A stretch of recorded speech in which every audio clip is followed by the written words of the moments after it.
Siya po si Jonaby Laher, ang aming unang tinutulungan at naging scholar dahil sa kalagayan nila, 6 na magkakapatid at iniwan ang kanyang mama ng kanyang papa. So ngayon, pahirap siya sa kanyang pag-aaral, kaya buti naman na siya ang pinili ng aming sponsor na tutulungan. Masipag din siya at tumutulong sa kanyang magulang, lalo na sa paglalaba. Kaya ihahatid namin ang pambili ng uniform na 1K galing sa ating sponsor. Magandang hapon mga kapamilya. Patungo kami sa kay Baby Laher. Magbigay kami ng pera 1,000 pambili ng uniform niya.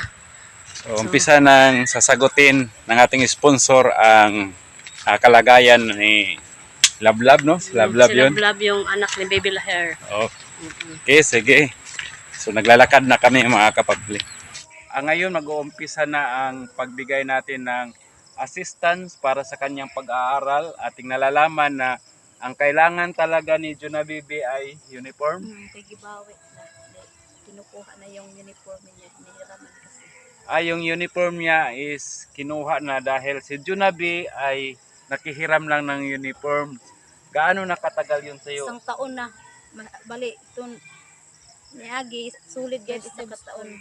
First day of school, nahiram na, kaso nagipit na siguro yun. Sino may-ari nun? Si Mador.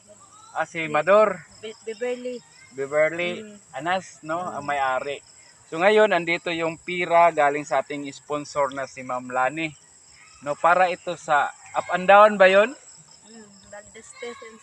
Okay. Para bukas, makabili na yung anak mo. So ano yung masasabi mo, Lab, kay Ma'am Lani? Salamat po ma'am sa ibinigay niyo ng pera para sa uniform ko.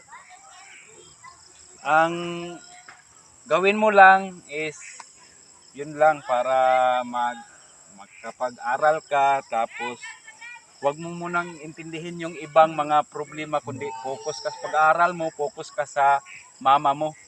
Kasi ikaw talaga yun, may pag-asa nga pag makatapos ka, yung kapatid mo at saka mama mo ay maiahon mo sa kahirapan. Ano masasabi mo sa opportunity or sa blessing nga dumating kay Jonaby?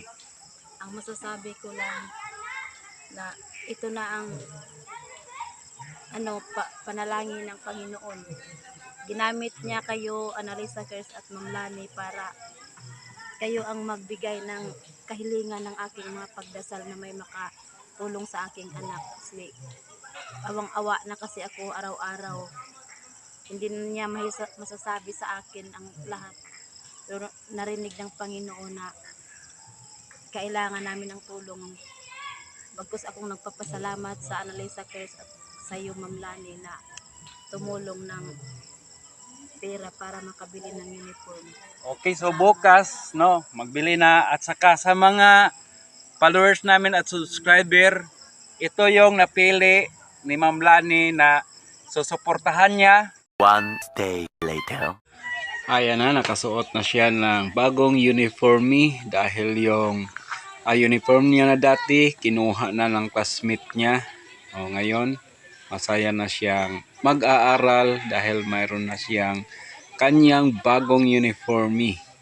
So salamat sa ating sponsor, Ma'am Lani Wonder Woman, sa napakabait mo at napakalaking tulong sa ating tinutulungan na si Jonaby. Ngayon, papasok tayo sa kanilang bahay. Ito yung kapatid ni Baby. Sino pa pangalan nito? Si Ralph Jed. Sarap naman ng kanin pula. Wala lang ulam. Walang ulam sila mga kapamilya. Di bali basta makakain.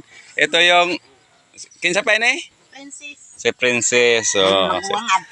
Eskwela lamang kamo kay base kon mayroon din mag-sponsor sa inyo magkapatid, no? Lahat walang mga magulang na to. Para be Kahapon nyo pa yun nabili yung uniform. So, 850 yon. Okay. So, Ma'am Lani, nabili na yung binigay natin na 1K, 850 yon.